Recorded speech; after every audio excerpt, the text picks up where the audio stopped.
Un jour, tout est parti d'une question toute simple, presque banale.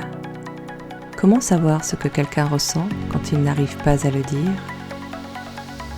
Un père regarde sa fille malade, branchée à des machines, et se rend compte que toute la médecine repose encore sur des mots hésitants, des gestes, des grimaces.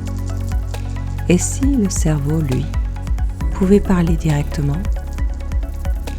De cette obsession naît Abs, une petite start-up française avec une idée un peu vertigineuse. Transformer les ondes de ton cerveau en informations lisibles. Plus de câbles partout, pas de chirurgie, juste un casque posé sur le front, quelques capteurs et une intelligence artificielle qui apprend à reconnaître la fatigue, la joie, le stress, la douleur. En quelques années, le projet quitte le coin d'un bureau pour se retrouver dans les grands salons tech, dans les labos, puis dans les réunions très sérieuses des grandes entreprises. On lui trouve vite des usages positifs. Aider les médecins à mieux comprendre la douleur, prévenir l'endormissement d'un conducteur, remplacer les mots de passe par une signature cérébrale unique. Tu penses à une image et c'est ton cerveau qui te connecte.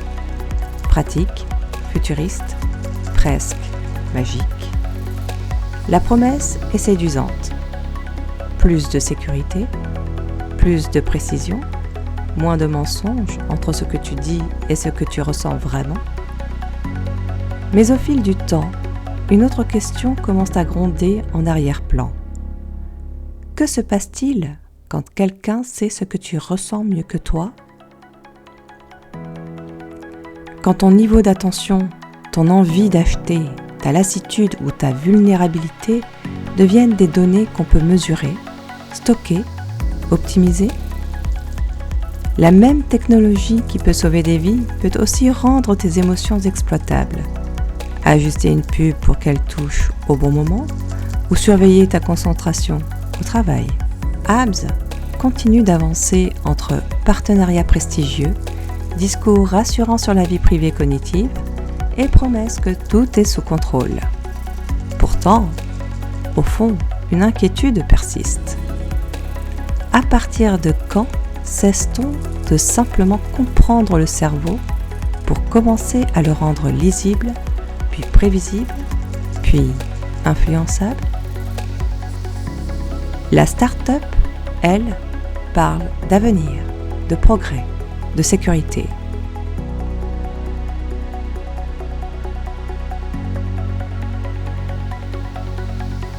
À toi de te demander jusqu'où tu es prêt à laisser la technologie entrer dans ta tête et qui tu veux voir tenir la clé de ce qui se passe à l'intérieur. Abs propose aux entreprises une technologie qui fait dialoguer l'ordinateur avec le cerveau, mais sans aucun implant ni intrusion.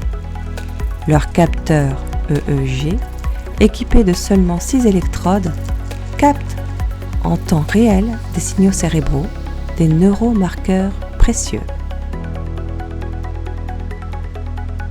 Il transforme ces signaux en données exploitables qui mesurent 12 émotions différentes. La fatigue, le stress, la tension ou encore la douleur. Pour les marques, ça veut dire pouvoir comprendre précisément l'expérience émotionnelle d'un consommateur face à un produit, une pub ou un parfum, bien au-delà d'un simple questionnaire. Par exemple, une maison de parfums a pu ajuster ses créations selon ce que révélait le cerveau de ses testeurs, maximisant ainsi le plaisir ressenti. Mais Abs va bien plus loin. Dans la cybersécurité, elle propose d'utiliser la signature cérébrale unique de chaque personne comme un mot de passe inviolable, impossible à copier ou à hacker. Dans la mobilité, leur technologie peut détecter précocement la fatigue ou l'état altéré d'un conducteur, ouvrant la voie à des systèmes d'alerte plus fiables. En entreprise, Abs cible aussi les ressources humaines en permettant d'objectiver des soft skills. comme la confiance ou la gestion du stress pendant un entretien, qui reste difficile à évaluer autrement. Dans la santé mentale, l'enjeu est de détecter le stress chronique ou la fatigue cognitive avant qu'il ne se transforme en burn-out, en garantissant la protection absolue des données cérébrales. C'est un véritable pont entre le cerveau et la machine, un nouvel outil pour mesurer l'invisible. Mais au fond, ça pose aussi la question: qui contrôle ces données intimes? Comment sont-elles protégées? Et quelles dérives pourraient survenir quand notre cerveau devient un terrain d'analyse et d'influence? HABS offre des promesses puissantes, mais par la même occasion lui confère aussi des responsabilités énormes. Alors oui, cette technologie pourrait nous apporter de nombreux avantages, mais la vraie question qui se pose: sommes-nous sûrs des intentions que pourraient avoir certaines personnes? HABS évolue dans un cadre réglementaire encore jeune, mais en rapide structuration, en France comme en Europe. En effet, depuis 2025, une charte de développement responsable des neurotechnologies, pilotée par l'Agence de la biomédecine et soutenue par le ministère de la Recherche, encadre ces innovations. Elle vise à garantir un développement éthique et sécurisé, notamment en protégeant la confidentialité des données cérébrales sensibles et en empêchant la perte de liberté cognitive. Un comité de suivi veille à l'application stricte de ces principes et accompagne les acteurs du secteur dans une démarche éthique commune.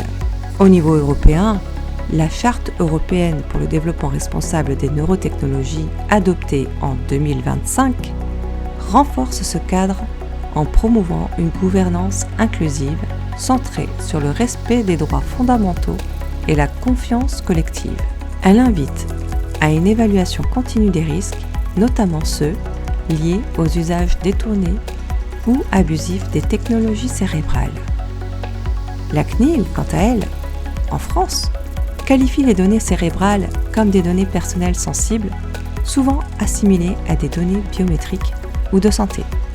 Leur traitement est strictement encadré par le RGPD, impliquant consentement explicite et éclairé, finalité précise, minimisation des données, sécurité renforcée, analyse d'impact des risques et possibilité pour la personne de retirer son consentement à tout moment. Sur le plan international, l'UNESCO a adopté en 2025 une recommandation majeure qui pose des garde-fous pour protéger la vie privée mentale, la liberté cognitive et l'identité mentale face aux neurotechnologies. Ce texte, bien que non contraignant juridiquement, est un cadre de référence morale pour éviter les dérives, notamment la manipulation cognitive et la surveillance intrusive, tout en favorisant des usages bienveillants, notamment médicaux. Enfin, la loi française relative à la bioéthique interdit les actes susceptibles de modifier l'activité cérébrale avec des risques graves pour la santé, renforçant ainsi la protection contre certains usages malveillants. Pour HABS, cela signifie que leur technologie doit être déployée dans un strict respect de ces règles. La transparence totale avec les utilisateurs, un consentement libre et bien informé, la sécurité maximale des données est un contrôle permanent par des instances indépendantes. Si des usages à risque apparaissent, il faudra envisager des réglementations plus spécifiques pour ne pas laisser la porte ouverte à une exploitation abusive des précieuses données de notre cerveau.